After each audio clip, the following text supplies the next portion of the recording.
Hello friends.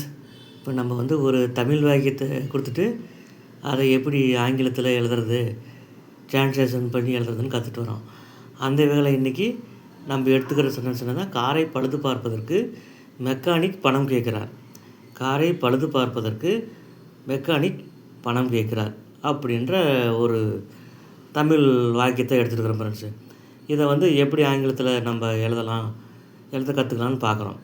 அதுக்கு முன்னே please subscribe my channel and ask your friends to subscribe my YouTube videos.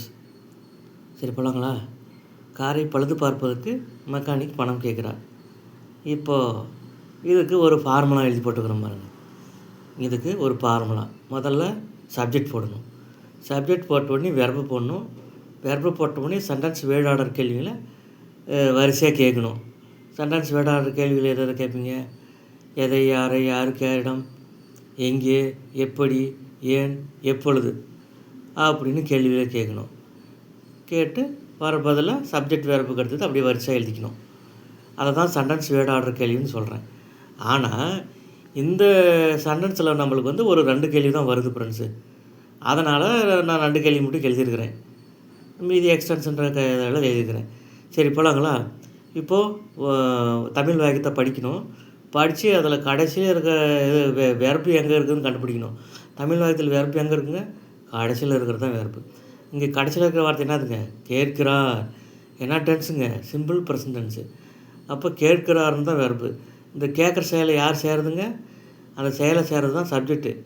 யார் செயலார்? Mechanic. கேட்குறன்ற action யார் பண்ணுறதுங்க? Mechanic. இப்போ மெக்கானிக்கு சப்ஜெக்டாக போட்டுக்கிறீங்க. கேட்கிறார் என்ன tense friends? Simple present tense. Ask. அது மெக்கானிக்ன்றது தேர்ட் பர்சன் சிங்கிள் இருந்தாலும் ஆஸ்க்குன்ற வெர்பு கூட எஸ் போட்டுக்கிறீங்க. ஆஸ்க் அப்படின்னு எஸ் வந்து வெர்பு வருது. இந்த மெக்கானிக் ஆஸ்க்னு வருது. ஆஸ்க் அப்படின்ற வெர்பை பார்த்து எதை கேட்குறார்? பணத்தை. அப்போ மணின்னு போட்டுக்கிறீங்க. ஏன் கேட்குறால் அது எதற்காக கேட்குறார்? ஏன் எதற்கு? 2 கேள்வி கேளுங்க. 2 ஒன்று தான். ஏன்னாலும் எதற்குனாலும் ஒன்று தான். ஏன் கேட்குறார்? பழுது பார்ப்பதற்கு. To repair. ஏன் கேட்குறார்? பழுது பார்ப்பதற்கு. அதை எப்படி பழுது பார்ப்பதற்குன்னு எப்படி எழுதுவீங்க? பழுது பார்னா ரிப்பேர் வெர்பு, பார்ப்பதற்கு பழுது பார்ப்பதற்குன்னு வருது. அப்போ டு ரிப்பேர்னு போட்டுக்கிறீங்க. டு ரிப்பேர்னு போட்டு மீதி என்ன இருக்குதுங்க? அது மேலும் விரிவாக்கம்னு போடுறீங்க. எக்ஸ்டென்ஷன். எதை பழுது பார்ப்பதற்கு? The car. அப்போ டு ரிப்பேர் த கார்னு போட்டுக்கிறீங்க. இப்போது இதில் 2 மாடல் ஃப்ரெண்ட்ஸ். இந்த வாக்கியத்தை தமிழ்லேருந்து ஆங்கிலத்துக்கு 2 மாடலில் எழுதலாம். 2+V1 மாடல் எழுதலாம். 4+V1 ING மாடலும் எழுதலாம். ஃபஸ்ட்டு பாருங்கள், இந்த mechanic ask money to repair the car. இது 2+V1 சிம்பிள் இன்ஃபினிட்டிவ் மாடலில் ஃபஸ்ட் எழுதியிருக்கிறேன். 2வது 4+V1 ING. ஃபார்ன்றது ப்ரிபோசிஷனுங்க, V1 ING ஜெரண்டுங்க. ஃபார் போட்டு ஜெரண்டு போட்டு எழுதுறது. இதே தமிழ் வாக்கியத்தை இந்த மாடலும் எழுதலாம்னு சொல்கிறேன். அதுக்கு பார்க்கலாம் பாருங்கள். The mechanic ask money. ஃபார்ன்ற ப்ரிபோசிஷன் போட்டுமா? ரிப்பேர்ன்றதான வெர்பு.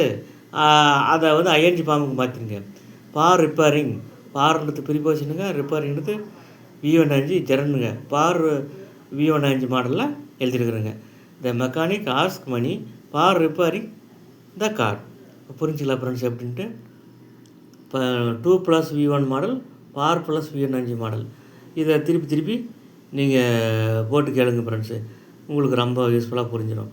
இந்த மெக்கானிக் சப்ஜெக்ட்டுங்க, ஆஸ்க் வெர்புங்க. எதை கேட்குறார்? பணத்தை. எதுக்கு கேட்குறார்? எதுக்குன்றது தான் அந்த ஃபார் ரிப்பேரிங்னு ஃபார்+V1 ING மாடல் எழுதியிருக்கிறேன். எக்ஸ்டென்ஷன்னா த கார். இப்போ புரிஞ்சுக்கலாம் ஃப்ரெண்ட்ஸ். ஒரு 2-3 டைம் போட்டு கேளுங்க. உங்களுக்கு ரொம்ப யூஸ்ஃபுல்லாக இருக்கும். நன்றி.